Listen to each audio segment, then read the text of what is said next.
Hi, and welcome to another episode of Hot Takes with me, the Silver Fox. It seems that the SNP are going to use the 7-day suspension of the whip by Angus MacNeil as a pretext in which to oust him as the MP after the next election. They're basically going to use this and say not to reselect in time for that election. They'll have a different candidate. Doesn't mean that they'll have a different MP, of course. It's very unlikely that they're going to win the seat. But they need to oust him as quickly as possible to send the message. Well, of course, he's still the sitting MP, and it's unlikely he will rejoin the SNP. He's most likely going to join seats and spend the next year and a half or so as an Alba MP. That seems to be the consensus. But I don't suppose that it'll be much of a loss, because even by SNP's incredibly low standards, Angus MacNeil is a pretty awful person. He runs over someone on a motorbike, claims he didn't do it, then goes to court and gets prosecuted for it. And then while his wife is giving birth, he's out partying and kissing 16 and 17-year-old girls. One of life's real true gents. He is rather obnoxious, and so I suppose he'd fit in with Alba quite well. But it doesn't make him much of a better MP either. But we'll have a look at this article to see why this man probably will go, and his time is done as an MP. Thankfully. Here goes. So there's an SNP plot to oust Angus MacNeil after tempers fray and papers fly at Westminster. Sources close to the firebrand Western Isles MP believe his 7-day suspension will be used as an excuse to have him deselected as the SNP civil war rages on both in Westminster and Holyrood and all points in between.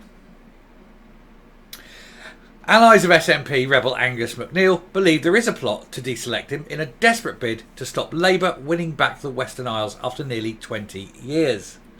The firebrand MP had the whip removed for 7 days after his furious public bust-up with Chief Whip Brendan O'Hara. Although Brendan O'Hara, anyone would want to fight with him. He's not exactly the nicest of people either. MacNeil repeatedly called his rival a wee small man and flung a clutch of disciplinary letters in his direction. The 52-year-old was already facing a showdown with party officials for missing key votes on anti-strike laws and EU powers after accepting a luxury junket to Qatar, as revealed by the Scottish Daily Express. Yes, he ran off, have an all expenses paid little holiday, bend the ear of people. You know, it was all very nice and very pleasant, and of course he didn't get taxed on it, and I think that these MPs should get, MPs, MSPs, whatever, they should get taxed on this because it is a benefit in kind. And as I'm doing this, I've just seen a news flash break up, and we've just had the 7th SNP MP to leave the party. It'll be my very next video. So if you haven't hit the subscribe button, hit it now. Don't miss the next one. The selection process in his constituency opens on Monday, and the SNP is facing a stern challenge from Labour's candidate, the Daily Record's former Westminster editor, Torquil Crichton. The leadership can now say it's the committee's fault he's moved out, rather than having to do it themselves, a sceptical source told the Sunday Times. Another MP, a supporter of Commons leader Stephen Flynn, added, "He's not got a leg to stand on." Reports say the deselection plot is being masterminded by Flynn and O'Hara, who also led the coup against Ian Blackford that forced him to step aside last December.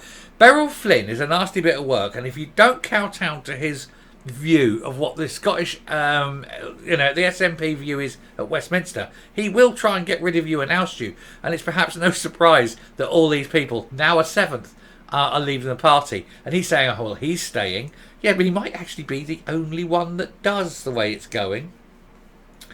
Anyway, the MPs elected in the Western Isles, or Nahilan and Ania, tend to stick around for a long time.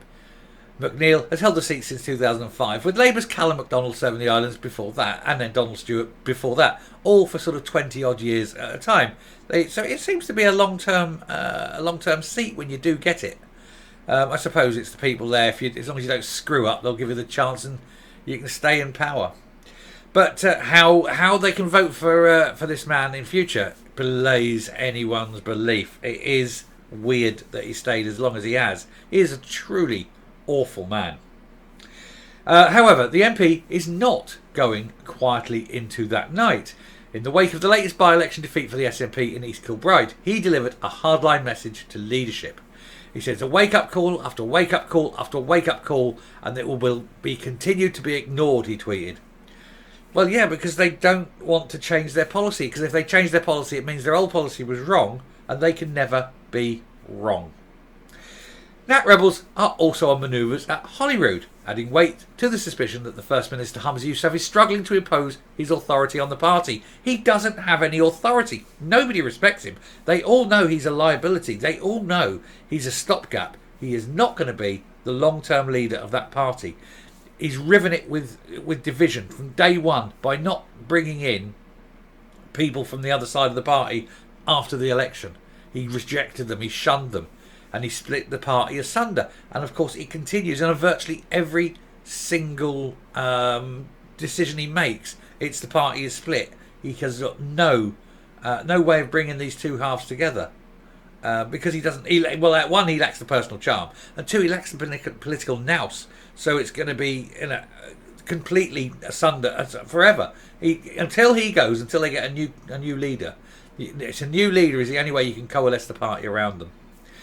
Anyway, backbench critic Fergus Ewing is still waiting to learn his fate after he voted against the Scottish Greens Minister Lorna Slater in a confidence vote. Disciplinary action was delayed due to the death of his mother, the SNP legend Winnie Ewing, whose memorial service was held on Saturday at Inverness Cathedral. According to the Sunday Times, party insiders believe Yousaf is planning to take severe action against Ewing for his repeated misbehaviour, but Fergus Ewing is very highly respected within the party.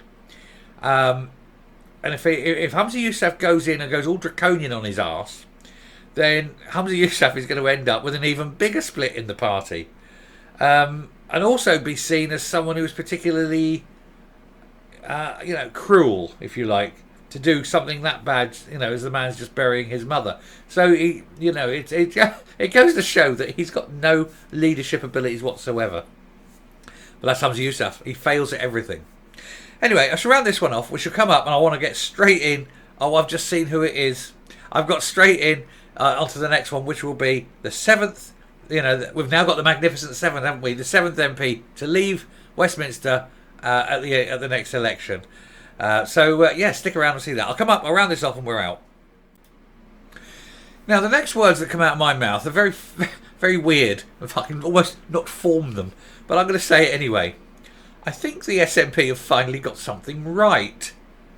Weird, isn't it? But Angus MacNeil is a truly awful, odious person. I mean, I've said about the kissing the girls and the motorbike accident. And that's not all. I mean, he's done other things as well. So I think it is about time he was deselected and thrown out. And he can go and get a proper job if he's capable. I doubt it. If he hasn't had a proper job for years, what's he going to put on his CV? Not much of a thing, is it? But he'll get the last 18 months sitting there, probably as an Albert MP, annoying the SNP on benches, and that's fine by me. He'll stick around and get his pension money. That's what he's there for. But he's going. It'll be I think it will please the people who are in the SNP because they get rid of him. He's a troublemaker. I think it will please the people of Naheal and Anania because they deserve better. You couldn't get worse though, could you? I mean, it is just awful. Anyway, he can take his leave, he can hang it around for the next 18 months, then he can sod off and disappear into the ether and nobody then cares. But anyway, we're going to have a look at the next video. I'm going to prep you up. It's the world's laziest MP has resigned. And that'll be the next video. So hang around for that one. Anyway, thank you very much for watching. Do please hit the subscribe button so you don't miss the next video. And until next time, stay safe, stay well, and remember, if your wife's in labour, don't go partying. Go be there. Bye.